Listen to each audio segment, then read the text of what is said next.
Why don't you tell the people a little bit about yourself? You know, when did you start rhyming? When did you start battle rapping? Hmm. Yeah, man. Yeah. So yeah, I go by the name of Jag Gatz. Vegas born and raised. I feel like I've been rhyming all my life. You know, that's something like I always fell in love with as a kid. I think the Yeah, story I like telling is like I guess like my biggest like instant impact was probably 50. Like that was I was like super young then, but I just remember that image of, of like Get Rich Die Trying days, and it's just like, he had everything. He had the image, he had the girls, he had the money, he had the cars, all that. All of that was just like that's like the goal. That was like the most like amazing thing for me. And I think at that time I was definitely a lot younger. Hip yeah, hop was definitely a lot different at that time. So it was like I always wanted all that and I always wanted to mhm, like be like that, but I felt like it was so far away. It was like never gonna be possible. And then I right, think as I started growing older, then when I probably started like really like finding my space was probably like 09, 10, 11 when I was still like really young, but it was like, that's like blog era. That was probably yeah, like a little bit post Wayne. I think Wayne was really like one of the big ones because I was like I oh, was hearing definitely, how lyrical he could get. I was like, shit, I could do that. Like it's a very stereotypical like rapper story. Was like I was like pretty bad at school at like everything except English.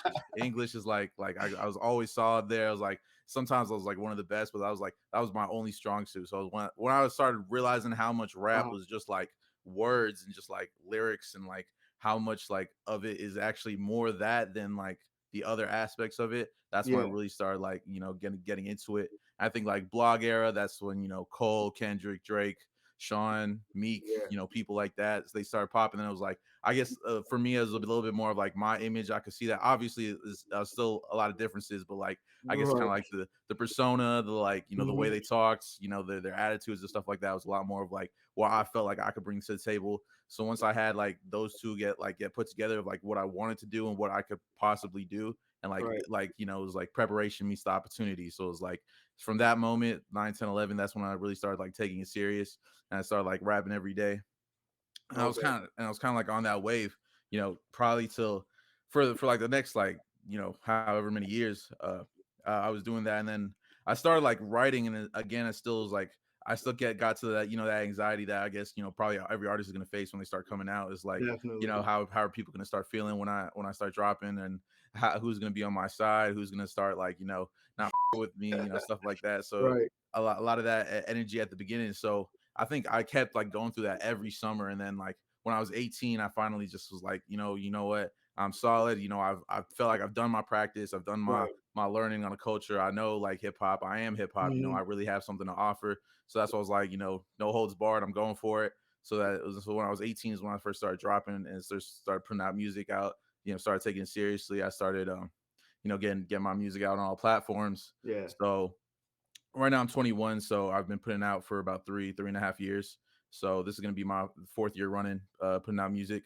So just over that process, that's when I started like, mhm, performing a lot throughout the city. And I think right, that's like, a big thing of what you were talking about of repping Las Vegas. I think like there's one thing to like be from Las Vegas. I also think it's like a big honor to actually like be making music in Las Vegas. Like I big take time, big pride. All my music videos are shot here. So it's like there's always like spaces I can go back to. And it's like in 10 years, maybe somebody you can see that spot and oh, I shot a video there, and stuff yeah, like that. And I try to touch as many venues, in the city as possible. I probably already touched 20 of them, so it's like just trying to build that community, especially we got to have 100, 200 different local rap, just if we just talk hip hop, like right, that's being light. 200 people is being light, so there's that mhm, many people. Like I feel like I've come across and shook their hand and try to make relationships there, just because I want to see everybody, prosper. I really just want to. I feel like if you're really about the city, you really just want somebody to like to prosper. It's like yeah, as long as they like not doing any like terrible things, like as long as they like on the right path, there's that too, and like yeah, and like their music is something you can kind of get behind. I'm down for everybody to to prosper. So I think that's kind of like my path to this point. So right now, yeah. So over the past, this is my gonna be my fourth year putting out music. I've put out about 20, 25 songs so far. I okay, have a I have a full length project. It's called Golden Boy that came out the end of 2020, December 30th, 2020. yeah, So I kind of put that out. I've been pushing that for the last year, and now I'm really getting into my next project. So today I'm a little bit excited about talk about both, the old and new, and just kind of be able yeah, to usher in this like this new era. oh, yeah, man, golly, so I just somewhat learned that you battle rap. So Mhm. when did you start that? Because that's a whole different like lane of Mhm. hip hop. Definitely. You know, I always like, especially growing up, like before I started putting out music, I used to watch battles all the time. You know, I think that's like a really good way to get your pen game up, and like it kind of Definitely. like as it is, like I'd say like, you know, all the different like subgenres. If you want to compare it to sports or anything, it's like, you know, every subgenre has its own strength. Like, you, to be a good artist, you don't necessarily have to be like the best at every single one, but I True. think learning each part just kind of like grows your skill set. Like, if like Def- if lyricism was shooting, and then like your melodies was passing, and you know your creativity was your defendants, you know, something like that. You Right. kind of have like, you know, different, some people are like the best shooters in the world, you know, they just live by the 3 point line. I think Yeah. that's like battle rap, you know. These are some of the most like lyrical minds. They're probably more lyrical than most people in the mainstream, but that's because they put all their time into that, all their eggs in that basket. So like for me personally, I like to like think of myself as like the all around player. You know, if we keeping up with that analogy, so like that's kind of like a a scratch. I've been itching to scratch. You know, something like just trying to get in the Right. battle, get in the ring, because that's something like I've always, you know, been a fan of. And I think a lot of people have always told me, like when I do shows and open mics and stuff, I was really big on I like doing a lot of Mhm. acapellas, because I feel like, you know, Oh yeah. what I started doing acapellas was for, is because some of these venues, we don't have the best sound systems. So if your beat too loud or something, nobody could hear you. And I remember that. I remember that feeling, bro. I'm like trying to keep up, and like nobody could hear me. And it's like sometimes you gotta rap over your like recorded vocals, and I'm like, sometimes that's cool, but sometimes, you know, that don't really give you the feeling you want. So it's Yeah. just like, you know, sometimes I like just sticking with my pen and just doing acapellas. And I feel like, you know, only like a select few can do that. Like, and like it Definitely. actually hit, because if you're not really saying much and you do an acapella, you're gonna do yourself a disservice. You know, that's like, Definitely. you may have needed the melody, you may have needed the beat. So like I You try can to really you can really, like, hear the lyrics. It's no just like, "Oh, yeah, this Mhm. beat hard as hell." Yeah. Nah, fool, let Mhm. me hear you spit, let me hear them lyrics. So, Definitely. yeah, most definitely. Definitely. So then when you have to so when you have to stand behind that, you know, that's kinda like, you know, something I start sticking by. And that's kinda like a, I'm not gonna like be cocky, but like a reputation I kinda got throughout the city was that, you know, I would come to these shows and I do the acapellas, and I do, you know, 100 bars, 200 bars is just like some of my favorite stuff, and I do Right. that great. So that's kinda like, you know, a lot of, you know, what I kinda got my footing. And I think we all have to like individualize ourselves in some way. You know, you gotta stick out, and I think that's something, I mean, don't get me wrong, there's plenty of spitters who do that too, like Yeah, really well in the city. But like I like to think I'm one of them, you know, who's like kind of going on that path. most So definitely. actually shout out, like, you know, it's the studio called the Gas Station. Yeah, You know, it's run by King Gas. You know, he's a legend in the city for real. I've So heard of yes, them. most definitely shout out to Gas. But you know, so he started having this opportunity over at the gas station. They called it the Cookout. Okay, They did the first edition back in January. You know, it's run by the gas station, you know, Sound Up Media. They got goaded up in there. So, you know, they got a little collective up in there. And it's hosted by, you know, the homie Miles Low. So okay. he the one who you know, hosts the cookout, and we do these rap battles. So yeah, you know, January, New Year, you know, I usually like the New Year, because, you know, you get your energy going, you get your rollouts going. So, you know, Definitely. you get your energy going. I'm sure that's what, you know, a lot of other people feel. So they had that event set up. So I saw the promo on Instagram, you know, I was like, "Oh, I gotta get on it." Yeah. So then I reached out, you know, try to get my spot, you know, get my name in there. There was like, "Yep, you just gotta show up." So we did that in January. Funny story about the January one. What's up? So like there was actually like on the flyer and stuff, they were saying we was doing 16s. So Okay. I was like, okay, so I'm guessing we got like a time limit or something. It's gonna be Yeah. like a lot of people coming out, because a lot of people was on the flyer, like everybody was interacting. So I was like, so Mhm. that's probably what we're doing. So that day itself, I probably wrote, and I had like a lot of stuff going on, Right. and I kind of probably put it off. So like I probably only wrote something that night. I wrote two 16s, because like two Right. rounds, two 16s. So that's what we're doing. Then I get there, and it's like everybody's doing like 64s and stuff. So it's like it's a lot more. So I'm caught off guard. I probably, and like I'll take some ownership. I probably didn't prepare the best. You know, I probably was like, oh, I've performed like, you know what, Right. by that time 60 times, 60, 70 times. So I was like, I don't really have, obviously I still get nerves, but I don't have like stage Mhm. fright or nothing. Like I know how to perform and stuff. So I Right. was like, I got in there a little bit ill prepared. So first round I choke, and I forgot a lot of my words. Like I had the first four bars ready and lined up. Those was on my page Right. and stuff. And then after that, it's just like it all just starts slipping out of my head. Right. I'm trying to catch them and stuff, and it's like I'm like blanking out.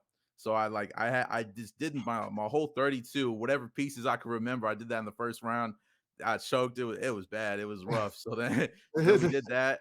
And then we get into the second round, and then I just, I Mm, pulled in the archives, went with one of my go-tos, what I felt I could like, it's very you much gotta do battle what you rap gotta do. inspired. It's Yeah, actually it's on my last project. It's called Raiders Interlude, but like it is like a written song, so it's not what I wanted to do. I don't want to go to a right. battle and just spit a written song, right? So, emergency called. I had to pull that out.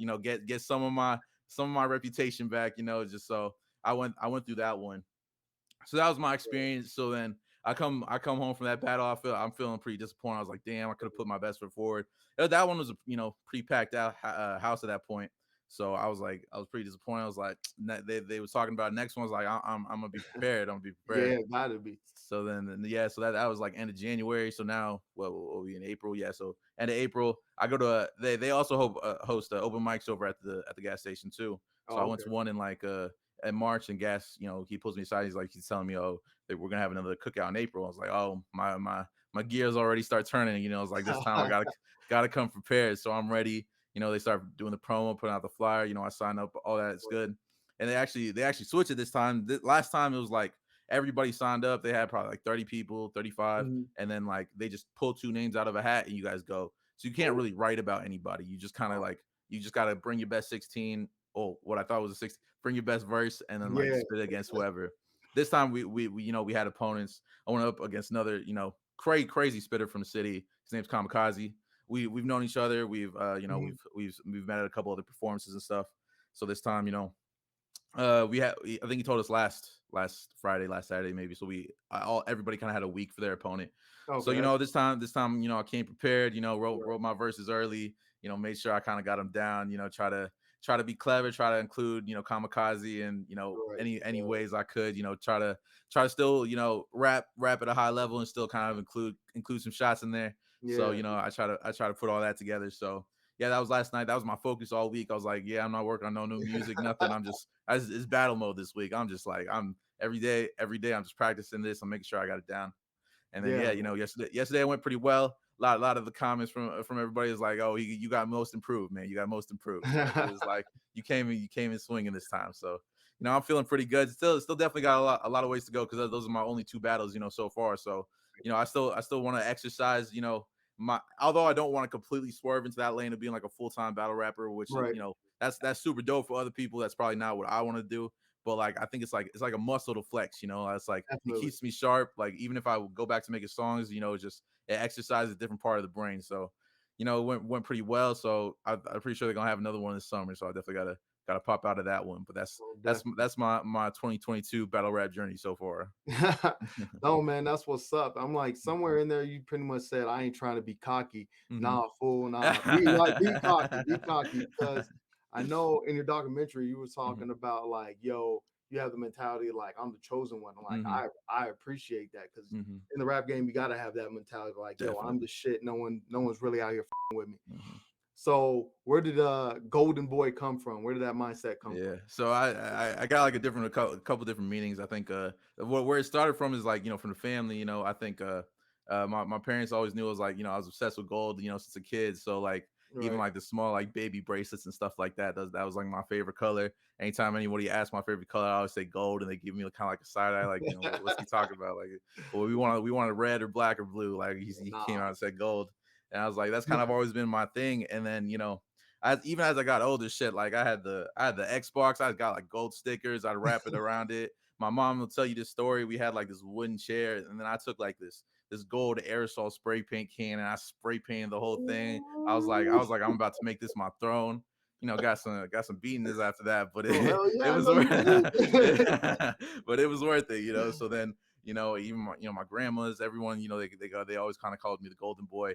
So that Okay. that that that was their meaning. They didn't understand what that could mean in like a bigger landscape of being the chosen one. Right, So it's right, kind of right. like bringing the two things together of kind of like the home heritage of it, and then like so actually if you can tell, like I'm Indian, so like a lot of my heritage and my culture, like gold is Right. like a very holy thing. It's a spiritual thing. Like all of our whenever we pray to like our gods are made out of like gold statues and stuff like that. It's Right, considered like a right, very right. holy thing. So then like I put in all these things together. It was just like that's my thing. Being called the golden boy. It's like I think even like, in terms of Mhm. like a business standpoint, I kind of branded like a color, now people tell me when Yeah, they go out, they see a gold car or something that, they gonna start thinking of me. 'Cause, I just say gold all the time. My yeah, record label that, I built is called Jungle Gold Music Group. So, that's, I had to incorporate the gold there. So I just felt like, everything kind of, just lining up. And then, so that as far as the golden, and then Golden Boy, I think was especially like pertinent to like that point. Cause, I'm still yeah, young. I was still really young when I dropped that. I was 20 when I dropped that. So, I was still just talking about like, how I could have this like long way to go. I know I'm gonna still yeah. have some flaws. I'm still gonna have a lot of things to go through, but like Being humble. embracing that I'm still like I'm still raw and I'm still, developing as an artist, as a man, all that stuff. So I feel like all that kind of went to the title.